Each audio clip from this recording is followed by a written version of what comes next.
Alright guys, and welcome to AA Talks Ball on YouTube. We're back again. This is the second video. Like I said, this is all part of a big shift in my content. I'm trying to take it a little bit more to YouTube, and then, you know, I still have that presence on TikTok, Instagram, etc. through cutting up and using the short form, but it just felt like the right next evolution in my content journey to really try and go for YouTube. I've always felt like this content felt right, but I was just getting the dopamine from the continuous short form. So yeah, I've done my match review on the Liverpool game, which has probably gone up. This is going to be like the second series that I start off with. Don't worry, there will be more series where I essentially do a roundup of the Premier League and talk about my 5 key takeaways. So let's get into it. Without further ado, we're going to start at the top of the table. And the first key takeaway is the fact that the title race is on. It is back on. Man City played Liverpool to get today in the headline fixture. They won 2-1 in a crazy game. A game with a lot in it. I feel like Man City showed today that they've still got a fair bit of quality. They've still got a lot of grit, and they have some of the identity of champions, where over a long period they've been looking a little bit shaky. They honestly have been looking a little bit shaky, but winning away at Anfield is a huge win. A lot of people thought that they weren't going to get a result. I know I did. I thought Liverpool would turn up. I thought we would get a result, but they did. They had a really good first half. I think Liverpool played better in the second half, but I don't think you can complain. And especially, they really pushed on in that last 10 minutes as well and created a lot of chances, got their penalty, which Haaland slotted in, and got a massive result. And now they have taken it to 6 points. Arsenal, of course, won this week. Looked really dominant. Their defence again looked freakish. I've got this here as well. They conceded 0.19 XG against Sunderland. It is unbelievable, that Arsenal defence. They also scored 3 goals. Their attack looked a lot better. 3 open play goals. You probably do link that to the fact that the game began to open up because Arsenal started to lead. But if they can kick on in terms of looking better at the other end of the pitch in terms of their attacking, then there won't be much of a race here. I must say, I still do really fancy Arsenal, to be honest, to win this. I think it was a massive result for City, and I think they did well, but they just still don't often really convince me over 90 minutes in the way that Arsenal does. I just feel like Arsenal, that defence is just not going to waver. I think it really will take them through. And even though their attack can be shaky at times, the set pieces will do its job. It's a horrible, horrible watch, but I think it will. But it's on. It is on. Even though I still do favour Arsenal. 6 points. The fact that Arsenal have to go away to the Etihad, the title race is on. The title race is on. And I think that win will be massive for City as well in terms of a morale perspective, going and winning away at Liverpool, where they have not won away a lot. But anyway, this video today is not for Liverpool, and I'm glad that we're talking about the title race generally, and we don't have to talk too much about Liverpool. You want to hear about Liverpool? Go watch my match review. But anyway, that is my viewpoint on the title race. Moving on, let's talk about the matches across the top 4, because we had some big matches within the top 4. I think we're starting to see Man United and Chelsea begin to pull away from Liverpool, really using that new manager bounce that they both have. And they're both 4 wins on the trot as well, which is really doing them well. But let's start off with Man United versus Spurs. Man United won that game. Was it 2-0 or 3-0? I'm even forgetting. Just got to remind myself. I actually did watch that game. Yeah, it was 2-0. It was 2-0. Bryan Mbeumo and Bruno Fernandes, the scorers. And listen, it was a game where Spurs actually looked all right before that red card, which we certainly will come to. But after that, after Romero had that moment of madness that he's just had so often this season, oh my days. The thing is, the red card wasn't shocking, but I just feel like the follow through is a bit needless. Actually, seeing it at first, I thought it was a little bit harsh, but then I watched the replay, saw that he didn't even get the ball, and he just has no reason to really carry through like that. He is trying to do Casemiro a little bit, and he just ends up going too high. And after everything that he's been speaking in the media, it was just an absolute howler from him. But anyway, moving swiftly on. After that 30 minutes, I feel like Man United were very dominant, and they certainly deserved the result. And you might think, after Man United have won what is it? 4 games on the spin now. They're 5 clear of Liverpool in terms of the race to the top 4. That I'm going to talk about Carrick and how well he's doing. And while Carrick is doing a fantastic job, and well done to him, you can certainly see the improvements he's made and the confidence that he's instilled in the team. I feel like after these 4 wins, do you know what we've learned more so? The key takeaway is that Amorim is a flipping criminal, bro. He is a crook.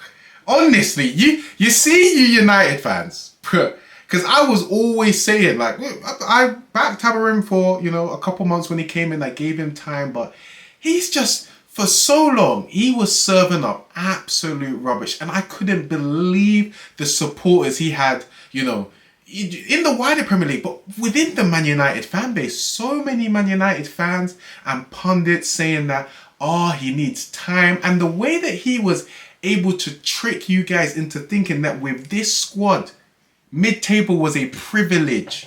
It made no sense, especially after the summer Man United had, where they actually got in some good players, which he was a part of. I give him credit for that in terms of the recruitment. He didn't leave the squad in the same way that Ten Hag did, but I just don't get how some of you guys defended him, man. Like honestly, it's one of the best crimes that we've ever seen, the way that he was able to trick the masses, because what he was serving up with Man United was absolutely shocking, man. The refusal to not just change formation, that's fine for me, but even change system. We've got Dalot high and out wide. We've got Bruno playing in the pivot rather than playing in one of the attacking positions because he wants inside forwards there. Even though we're now seeing Bruno Fernandes showing himself as one of the best players in the league. We had Mainu not even playing because he's got Bruno out of position, and him saying that there's no point playing Mainu and Ugarte is a better option. Look, after that first 30 minutes yesterday against Spurs, Mainu was bopping it about and had that Spurs midfield chasing shadows.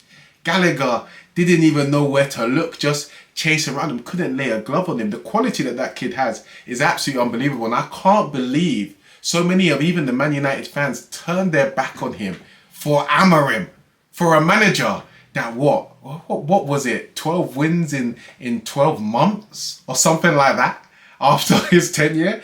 It was honestly shocking, and I really think that he really is, like, in terms of regressing a squad and underachieving, he's one of the worst managers that we've seen at a Big Six club, aside from Thomas Frank, who is our third key takeaway.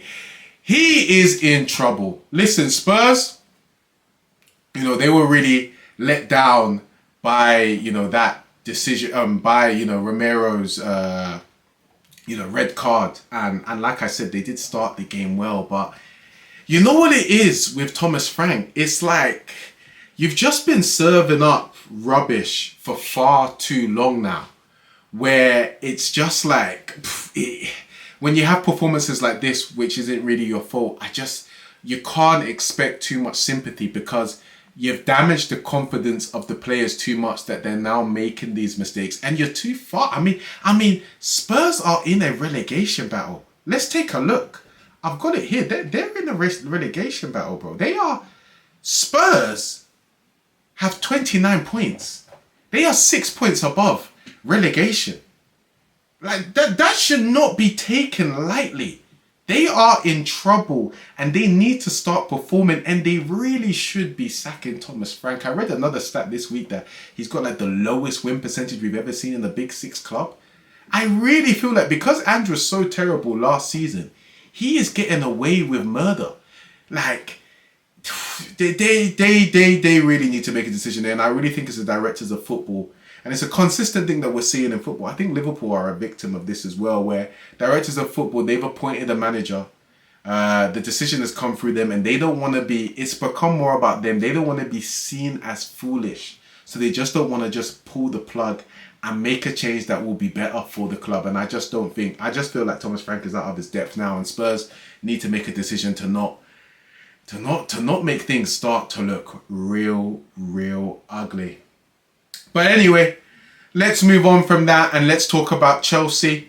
Chelsea also looking good in the race for, potentially top 4 or even top 5, and starting to pull away from my club Liverpool, beating Wolves 3-1 it was. I believe Palmer got the hat trick, and I think Wolves got a consolation. I watched this one highlights because it was a 3 o'clock kickoff, and I was a little bit out and about while it was going on. Yeah, it was 3-1. Oh yeah, it was Tolu Arokadare. I should be able to say that name well, but I just didn't know his name, so just had to take a look, as I am also Nigerian. I remember he got the kind of scrappy goal from a cross that came in. But the thing that we learned is that Cole Palmer might be back. Cole Palmer might be back. A hat trick for him, 2 penalties. And a goal as well. It was a solid performance from him, what I could see from the highlights. It didn't look like one of those Cole Palmer showstopper performances, I must say, but it's looking like he's starting to get into a gear, because it's been a bit slow from him. He spoke about those the groin injury in the post game presser, and I do just think, speaking about Cole Palmer, like I said, it was really good to see him, looking a little bit more like his best, and the quality of the 2 penalties and the way that he slots it away, and the way that he takes the ball and the cutback was also so smooth. But I actually thought about that, like the fact that Cole Palmer is still saying that he's still injured. I feel like he should just get the groin surgery, or just really take time and stop trying to force it. I don't know what's going on there. Listen, I haven't really looked into the details of Cole Palmer's medical situation as to maybe it's an injury that he can play through. But the fact that it keeps on creeping up, I'm just thinking that should you maybe not just look to actually get that appropriately treated? I don't know. But I think the key takeaway there is we're starting to see a little bit of the old Cole Palmer. And I think it's really key for Chelsea that he gets that back. Listen, I think even without Cole Palmer, with the way that Liverpool are certainly playing, they've got a good chance of getting top 4/top 5. But if they want to maybe do something in the cups, if they want to really, feel good about it, because I feel like you can finish in the top 4, but you can feel good about your side, like better is to come. They've got to get Cole Palmer cooking. So to see a bit of that, I think, is a key thing, and I think it's good for the league as well, as being one of the top talents in the league. But yeah, as I said, maybe he should just get that surgery. The last point I want to make, lots of other games in the Premier League. I was very close to talking about Everton and Fulham, who had, I watched the highlights for that one, and it looked like a hell of a game. So many chances either side, and I really think that we might be looking at Everton starting to actually have quite a strong top half finish with all of the players from AFCON and Kieran Dewsbury Hall coming back. They're looking all right, but I'm actually not going to talk about the game. Like I said, I only watched the highlights, but I did actually watch the full Brentford and Newcastle game. Brentford beat Newcastle 3-2 at St James's, which honestly is a terrible result. And Newcastle themselves have not been looking that good. And I think that we've learned as a key takeaway that Eddie Howe might have plateaued. Now, listen, I don't think he should be sacked. I think they should stick it out to the end of this season. But just looking at him now, he looks a man devoid of ideas. That, like I said, that result against Brentford was bad. And I'm continuously watching Newcastle, and I'm a bit disappointed with their progression for a number of reasons. I just feel like, and a lot roots back to Eddie Howe. I'm so sorry. I think, listen, it's been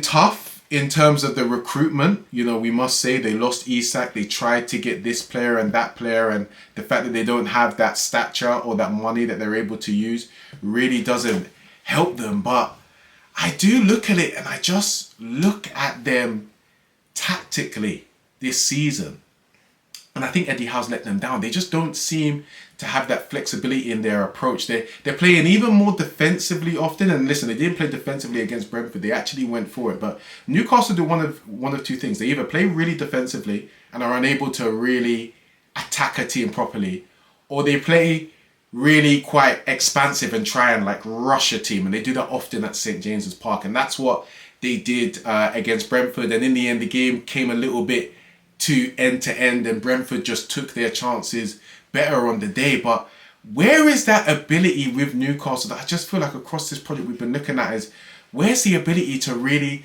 control a game? Like, you know, like kind of show that ability on the ball, box a team in and just pop it away and control a game over a sustained period of time. They are just unable to do that. And I do look at Eddie Howe for that. And I look a lot at the recruitment. We spoke about the recruitment, the fact that they've had difficulty in it. But I didn't look at but I look at the profiles as well. Because even though maybe you haven't got your top choices, Eddie Howe, I look at the guys that you're bringing in, you know, Jacob Ramsey, Alanga. From a profile perspective, did you think those were the answer? Did you think they were the answer? I feel like you needed real quality in there. You needed an attacking midfielder who could come in with Bruno G and Tonali and start to knit things together and control play in possession and break teams down and slow down the play at times. And that's not what he seems to have gone for, and I think it's really affected the project. And you look at Newcastle now, let's look at where they are in the table. I think they're like 12th. Yeah, Newcastle are 12th. They're well away. I mean, they're 11 points off top four. That's never happening. Not getting Champions League as well. You don't know what that's going to do to the likes of Bruno G, Tonali. So really, I do think key takeaway this week is that Eddie Howe's plateaued, and it looks like the Newcastle project could plateau as well, because they might be looking at even more levers. We saw that little rumour about Tonali in January when it comes to the summer, if they're not even going to make any form of Europe. I don't know if those top players are going to believe in that project. But anyway, those are the 5 key takeaways this week. A lot on the title race, a lot on the top 4, and a little bit on Eddie Howe and Newcastle. If you enjoyed it, please like and subscribe. We will be back next week and the week after that and the week after that with these and the match reviews as well. If you're a Liverpool fan, go check that out as well. Thank you guys so much. Enjoying this new little setup. I'm still kind of working into things, so sorry if I'm, you know, sometimes rambling in areas, but I'm just enjoying it, man. So yeah, plenty to come. Loving it and love you guys. Thank you for the support always.